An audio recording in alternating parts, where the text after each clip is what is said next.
Welcome to Forged in the Fires podcast with Fireman Rob. Being a fireman, father, veteran, husband, world record holder, and Ironman, he brings stories of experience to impact your life while challenging you to live it. What do you want from your life? Why do you want it? Are you willing to go through the challenges to get there?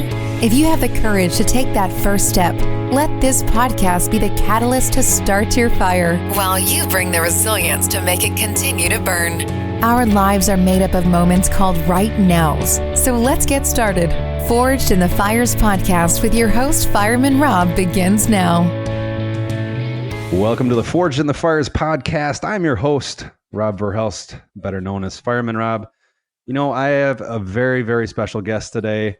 Most of the Ironman competitors will know this, as well as those people that like to read a very inspiring motivational books. I have the voice of Ironman, Mike Reilly, with me today. Mike, how are you doing today? I am fantastic, Rob. Thanks for having me on. Oh, you are just an epitome of so many people's dreams. To hear your voice and to have your voice on my podcast is just amazing. And you know, I was reading through your book before we got on here, and the best part is chapter 1, and the how do you say it exactly? The welcome party in Hawaiian. E como mai, come into my space. E como mai, come into my house. That is the epitome of your book, because if you have not read Mike's book, Mike Reilly's book is Mike Reilly, Finding My Voice. You can find it on mikereilly.net. It is all of, I don't even know how you chose the stories you did, because you have to have so many stories, but you wrote a book about what it is to be an Ironman, as well as your experiences. You have 19-hour days at Ironmans, right? Yes, they are. You know, about 5 in the morning when we're in transition till that coveted midnight hour. It's crazy, because you see that there's a 17-hour minimum for Ironmans, or maximum, I should say, for Ironmans. But Mike's there 2 hours ahead of time. And what was you said in the book? This is kind of interesting. One of the hardest things that you have to do in your day for announcing at Ironman is what? the swim start. Yeah, it's like 50% of the day, because you know when you start something, whether it's a project at home, whether it's a project at work, whether it's a personal goal, you know, you want to start off on the right foot, you know, and a lot of times when you go for a run, the hardest step to take is that first one. And if it doesn't go right, it kind of messes up the rest of the workout or the rest of the project you're on. So I'm very cognizant of that. And I want to make sure that the start of an Ironman, as much as I can, along with, you know, the crew working the race, it goes off smooth and easy, and there's not as much stress, and because everybody's stressed out anyway, and you just try to make everything as relaxed as you can. And if the start goes off on time and it goes smooth and everybody kind of happy, even though they're nervous, the rest of the day will follow. So that's why it's so important. And it was funny that you mentioned that the start goes off fine, because I was reading in here that one time in Kona, when the start went off a little more interesting than you expected it to. You want to elaborate on that story for our people? Yeah, that was probably the scariest moment. It probably rates up there as the scariest moment I've ever had at an Ironman. And when they decided to start the race with an air horn as opposed to the cannon as we always had in the past. And well, you know, the whole thing with the air horn, they wanted to do a warning thing. And so when they did the air horn, everybody took off, and it was 5 minutes before the race was supposed to start. So I just, when NBC's yelling in my ear, we're not ready. And the race director's going, what's going on? How come the race started? How come you started it? And I actually didn't start it. Somebody else blew the air horn. And but we got them back. We got them back to the start line. And I kind of chronicle that in the book of how that happened. And it was just, we were very lucky that had happened. But I was able to figure, well, if we stop those front swimmers, you know, the top of the pyramid, the others will be backed up like traffic on a freeway. Those first cars stop, everybody stops. And that's what happened. We got the first 3 or 4 lead guys to stop and slow down. And once they did, well, we brought them back. That's an interesting way to start a world championships, especially. Yeah, there was some pissed off athletes, and I didn't blame them. I mean, but I can only we calmed imagine. them down and got them started. I can only imagine. But in a day, for your day, it's 19 hours. For a lot of people like myself, it's 17 hours. And then you have some of the pros coming in and 9 and under a little bit. It's a long day, and it's truly a production because you epitomize making every single person feel like it's their race and that nobody else is around. Elaborate more on just how important that is to you. It is their race. It's their day. It's their life. It's their goals. It's their family watching. To me, it's so individualistic that I look at it that way because I know when I catch somebody coming out of the water or when I catch an athlete on the bike, maybe at a hot corner or on the run, it's all about that person. So when I'm able to say their name at the finish line, that's individual. That's them. That's nobody else. They know who the heck it is when I start spitting out that name and where they're from and then calling them an Ironman. So to me, it's a everybody always says, Mike, you're going to have a long day. I always say it's a great long day in one's life, and you can't have enough great long days in your life. You just can't. So when Ironman rolls around and I have the honor of being able to call people to the finish line, it's a one-on-one conversation I'm having with that person because it's their day and nobody else's. And then the next person comes and it's the same thing for me over and over again. And I think I do that because I never, my biggest fear is to get complacent. I don't want to get complacent about anything in my life. And I know others don't either. So when I'm at a finish line, it doesn't fall into complacency. It falls into watching a hero become someone that they didn't think they could become. It's really, when I break it down and I talk about it, it seems very simplistic to me, but yet so grandiose because it's not about doing the race and coming through the finish line for so many. It's about who they become when they finish that Ironman. Oh, that's so true. That's so true. And it's so many different challenges and different obstacles that, sometimes their stories don't get told completely, but you take the time. And I've listened and been at many Ironman events, and the research that goes into this. I don't think a lot of people understand the amount of research that you do. I remember hearing about Bob Costas for the Olympics, but for you, this is a lot of stuff in one day. The amount of research that you do is so valuable. How give everybody an idea of what kind of research you do from all the registrations that come in. That's 2,500 athletes. Yeah, it's the database is my homework sheet, and about 2 weeks before the race, I'll get that and start looking at names. Oh, I recognize that. I know I've called that one an Ironman before. Or I recognize this story. Oh, that's right. She was battling breast cancer, but now she's cancer free, and here she is doing this race, and so I just keep reading and reading and reading. I read the database 4 or 5 times, and it's not to memorize it. It's just something clicks with me when I'll see a name come up on race day. I go, oh, there's a story there. I know there is.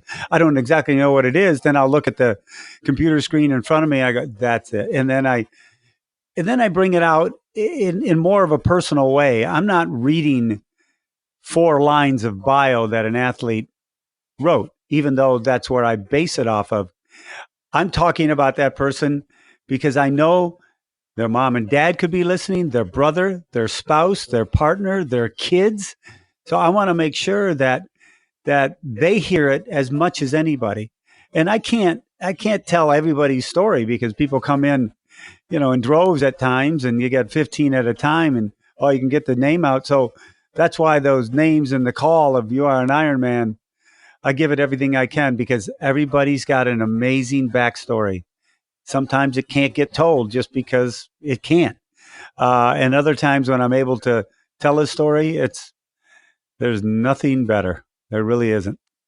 It's amazing. And, I was one of the great things that I think that happens at Ironman is that the night before everybody gets together, kind of gets psyched up, and you said in your book, and I've heard this numerous times, and it still gives me chills every time you say it. You always say, tonight is for you, to inspire you, to entertain you, and to relax you. Sit back and enjoy this show. And on Sunday, I can't say it, but you can say it, Mike. What do you usually say at the end of that? You will be. You will be an Ironman. See, I can't say it. It doesn't carry as much weight.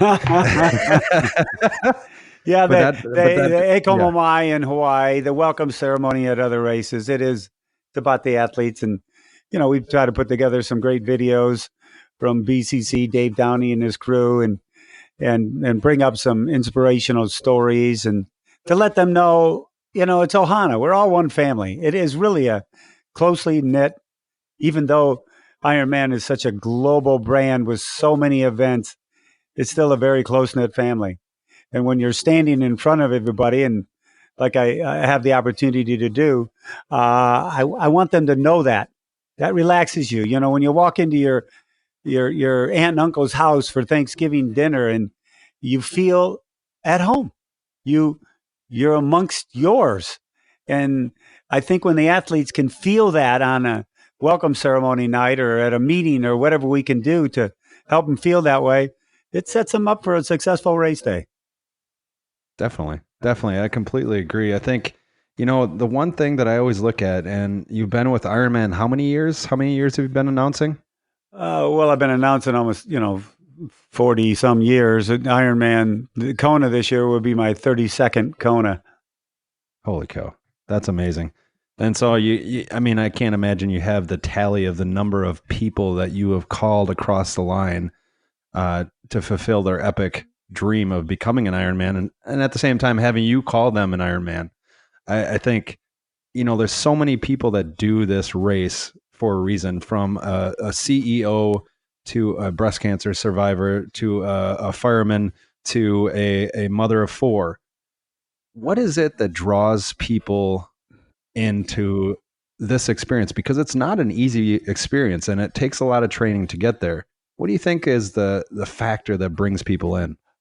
I think to cope with life, to heal, to transform themselves. That's actually how I built my book, around those types of things. Because the more and more stories I heard of why people were doing triathlon and 70.3 and then Ironman, or running marathons, or getting into the endurance world, was to be able to find a better self. People are not always happy with who they are, and they could have mental issues. They could have physical illness issues. They could have a loss of a loved one, and it's life. Ironman is life, and that's why when you say from CEO to cancer survivor or whomever it may be, that's a cross section of life. If we're walking down Fifth Avenue in New York and you pass 4,000 people on your 8-block walk, that's the cross section right there. And some people go, you know what? When I found Ironman, whether it was someone battling PTSD or whether it was someone who lost a child, they instinctively always say, you know what? This has saved me. This has made me more whole. Sure, I'm still sad and mourning, but now I'm moving forward. I'm not standing still or walking backwards. I'm moving forward. So Ironman has an interesting way of beating you up through training, through mental capacity, through physical on race day, but yet people are healed because of it. Truly internally healed.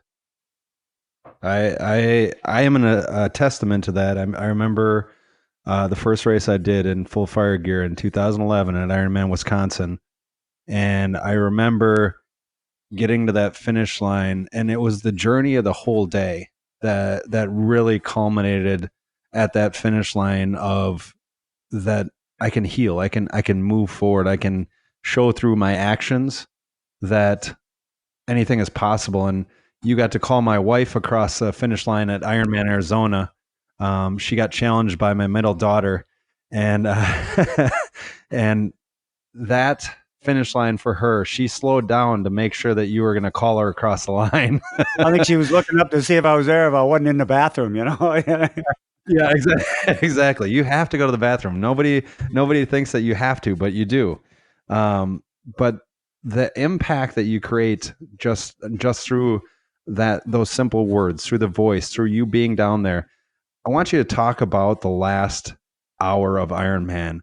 You've been going for 18 hours for the day. Most people work 8 hours and they get tired or they have to go on, social media at the end of their day. You've been working for 18 hours, and that last hour of the day, you go crazy. You go down to that finisher chute and you go nuts. Tell me more about how you do that. Well, first off, it's not working. I just don't, working is sitting in a cube at an office type thing. This isn't work to me. It's a passion. It's something that I want to be able to do for others. And when you can help enhance someone else's life a little more than it has been in the past, that's why that last hour or two are very special. People have been out there working for a very long time, and most of them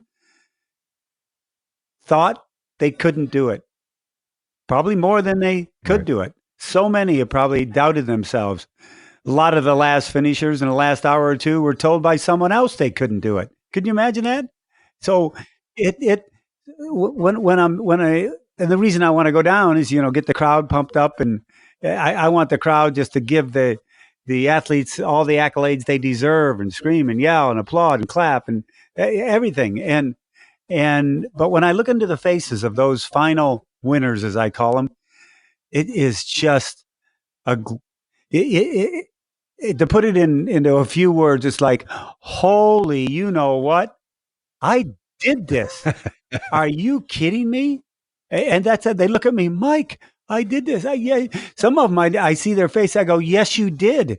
Even without them talking to me. And they, yeah, I did. So I know it's changing their lives. And so, yeah, the last hour at the Ironman, and it's very special. Sometimes I'll go down even sooner than that if we find out how many are left out on the course. And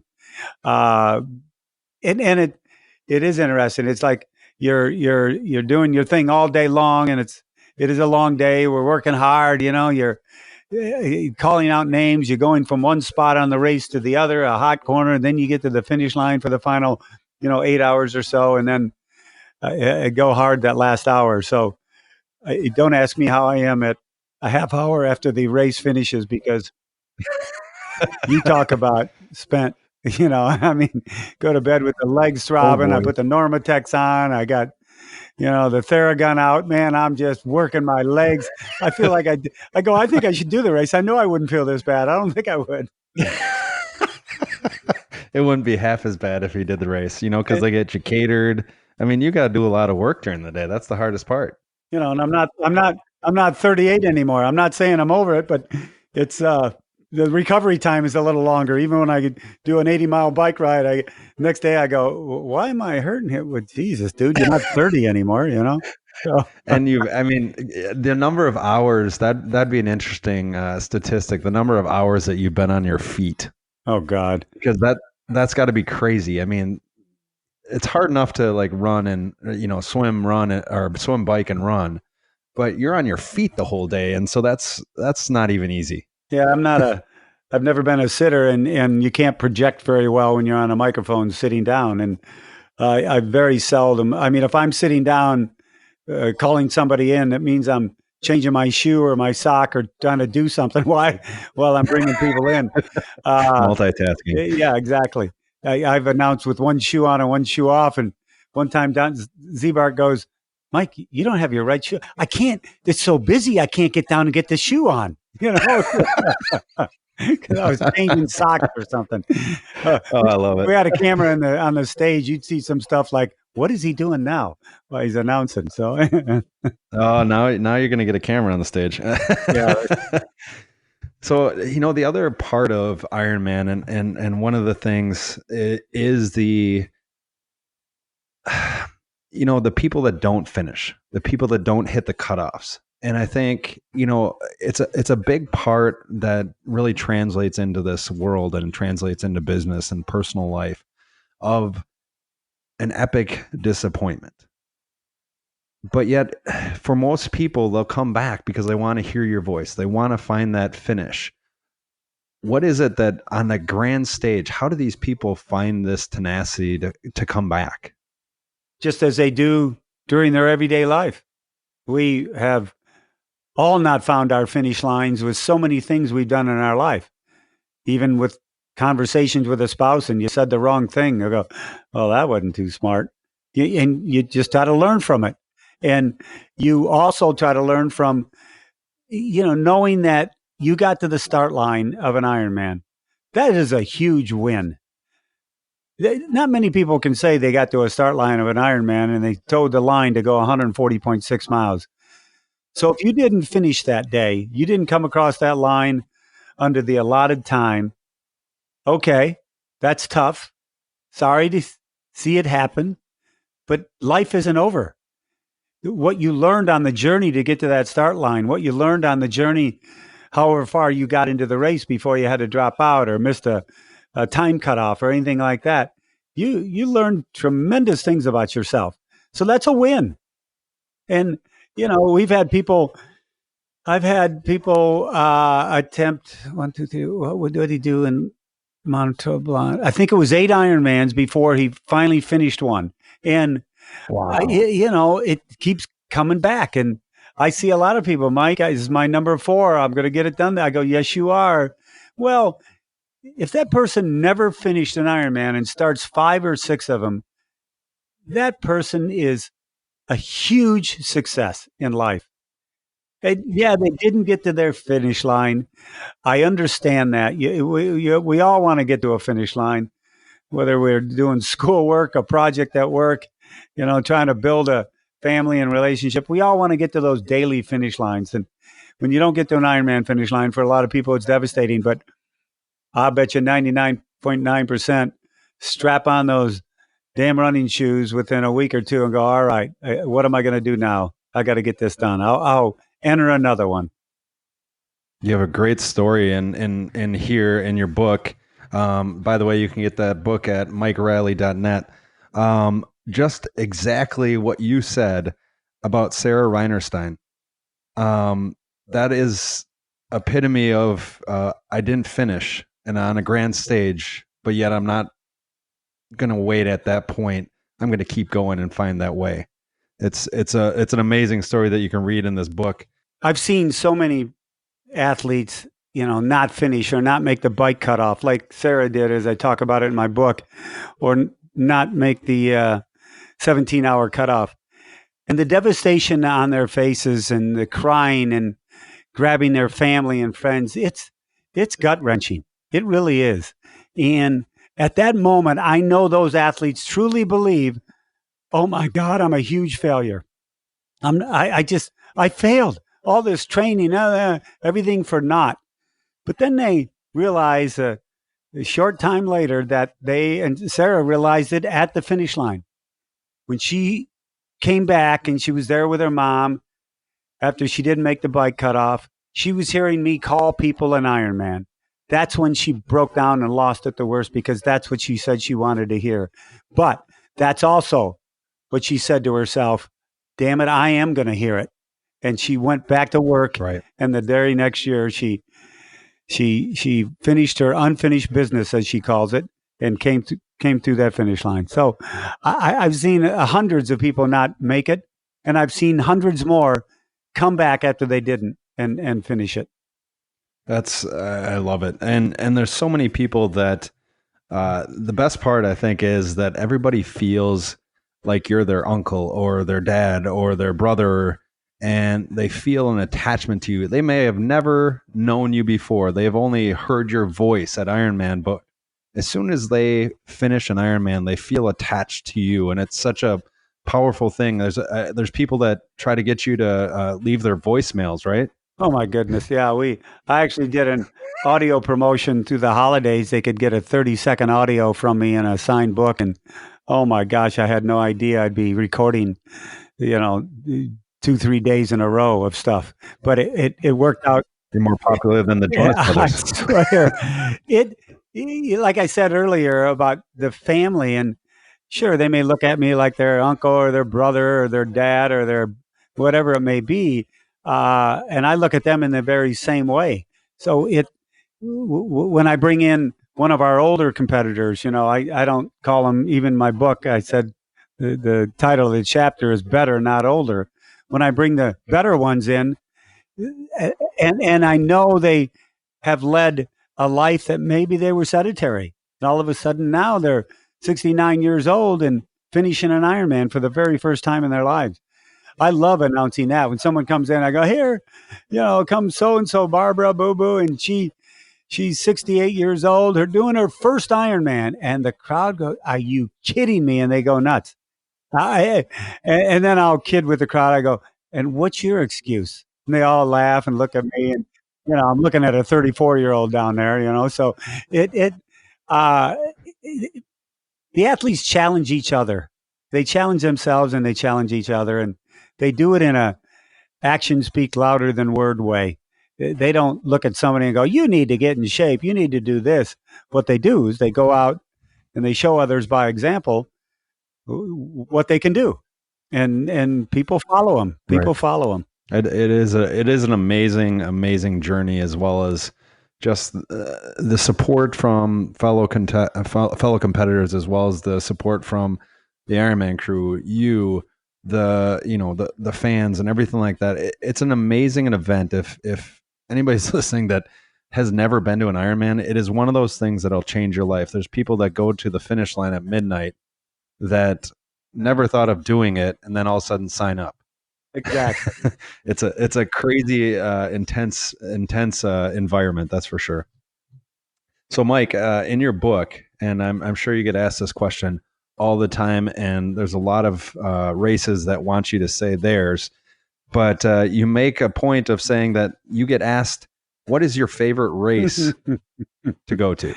I get asked all the time, and that easy pat answer is Kona, the World Championship, in Hawaii. Right. And then I have favorite, I don't have favorite races one or the other, but there's races that are near and dear to me, like Lake Placid. This year will be my, I've done it every year since 1999.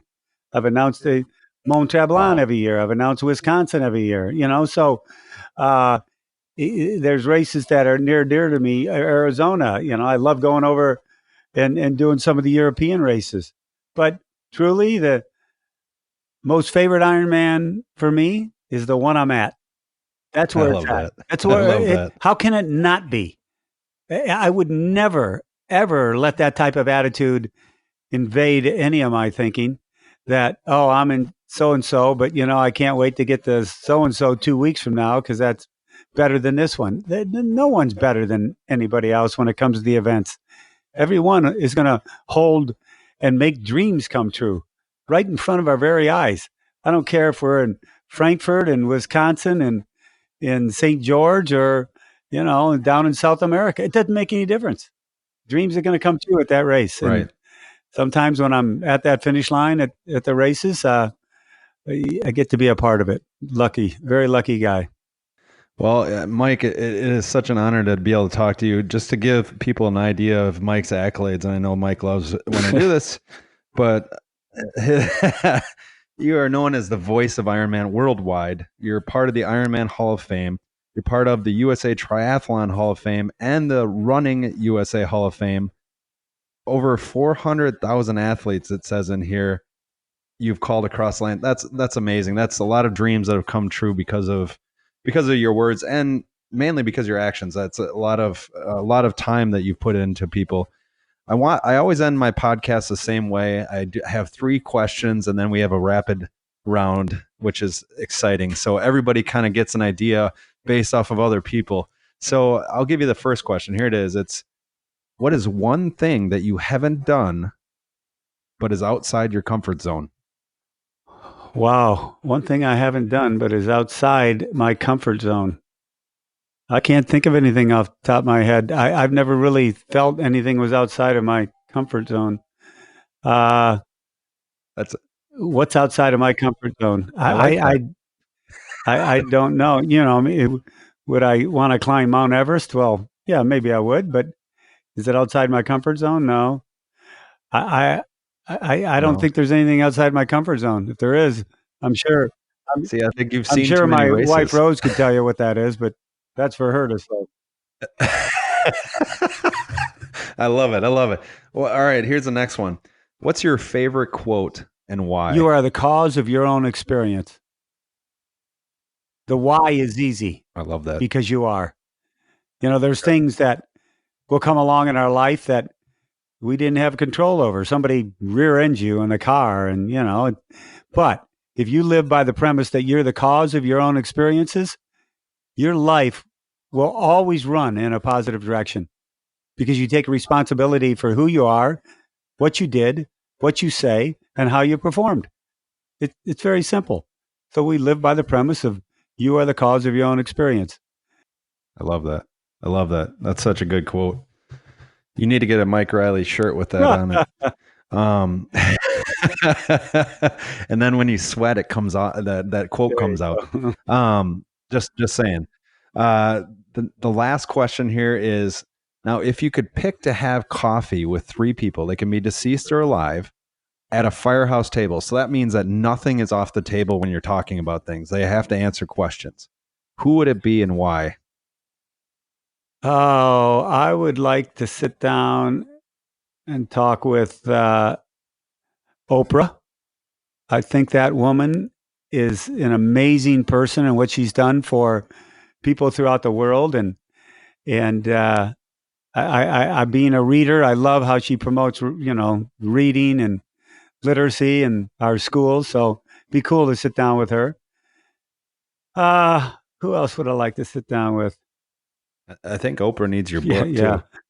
Uh, It's never an no, easy it's not an choice. easy choice. I mean, there was someone the other day. I said I'd really like to meet them, and I'm now forgetting who it is, who it was. I think I'd like to sit down with Vin Scully. I don't know if everybody knows who Vin Scully is, but he was the Dodger announcer for 54 years and just retired. And he was one of the most fluent speakers I'd ever heard in my life. And he would come up with stuff at the spur of the moment during a 9 inning baseball game that you just can't believe. It would be cool to sit down with him. And who else? I like that. Oprah, Vince Scully. I'd like to sit down with my dad again, who passed away in 1993, and ask him some stuff that I hadn't asked him then because I just wasn't knowledgeable enough to do that, and see a little more and hear a little more about his background because it was a tough one, and it's evident to me now why he was kind of a tough guy because of his upbringing, but I didn't know that at the time. So it'd be cool to sit back down with him. Oh, I love that. I love that. I love the answer. That's what it's about. It's about kind of getting that information out there. So now here's the rapid round. All I'm going to do is I'm going to say two things. All you got to pick is one of the two things. Okay. Tell me This is exciting. there's no right or wrong answers here. There's no right or wrong answer. It's not a I'll probably psychology hear test. from You know I'm a Reilly. You fireman. said that. Why'd you say that?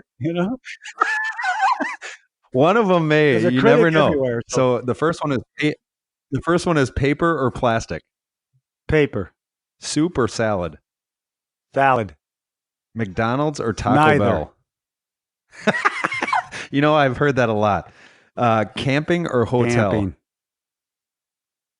Fly or drive. drive, Sleep in or wake up always early. early. That's pretty much been your life. Run or walk. Well, you hit me at a tough time in my. Yeah. You're going with the walk with me, right? Right now, I'm walking, and it's not public out there why, but new hip was 7 weeks ago. Right. But what the heck? Put it out there. I'm good. Yeah, you got to. You're trying to compete Yeah, I with know. me in walking. Partly sunny or partly cloudy. I hate partly of anything. Sunny, All right, there you go. Fire or water. water, This is the one. Use a porta potty or continue to drive or run to the next physical bathroom. porta potty. That's Mike. I've announced from inside the porta potty. Now that's one of the stories you should have had in the book. Thinking about Coke that. or Pepsi? I'm not a sugar water guy, but if I had to choose, Coke. All right. And then go big or go home. Go big. That away. Mike Reilly, it's been such a pleasure to have you on here. If you want to actually have some great reading, some motivation, some inspiration, some more insight into the life of Mike Reilly, as well as the stories that he's had, go to MikeReilly.net. Get his book. It's Mike Reilly, Finding My Voice. And one of the biggest reasons they should is because of page 147, which starts out chapter 10. There's a picture of a guy on there that I threw it in at the last minute and figured, what the heck, I feel sorry for him. So it's in the book. I had to devalue the book. He served me Thanksgiving dinner one time, so I figured I had to do it. There you go. My kids call you Uncle Mike, and everybody's like, who's Uncle Mike? Oh, the voice of Iron Man. Oh, okay. That sounds good. I love it. Well, hey, Mike, it's always a pleasure to talk to you. I am so excited to see you at a next Iron Man event, and definitely I'm sure there's a lot of people out there waiting for you to call them an Iron Man. Well, keep doing what you're doing. You inspire a lot of people, Rob, and never give up on that because they are listening to you. Thank you. I appreciate it. Thanks for listening, people. Thanks for listening and supporting the Forged in the Fires podcast with Fireman Rob. Remember, don't forget to like and subscribe to this podcast, and please share this episode with a friend or family. To find out more about Fireman Rob or reach out about a question, go to www.firemanrob.com. Until next time, live your life forged in the fires.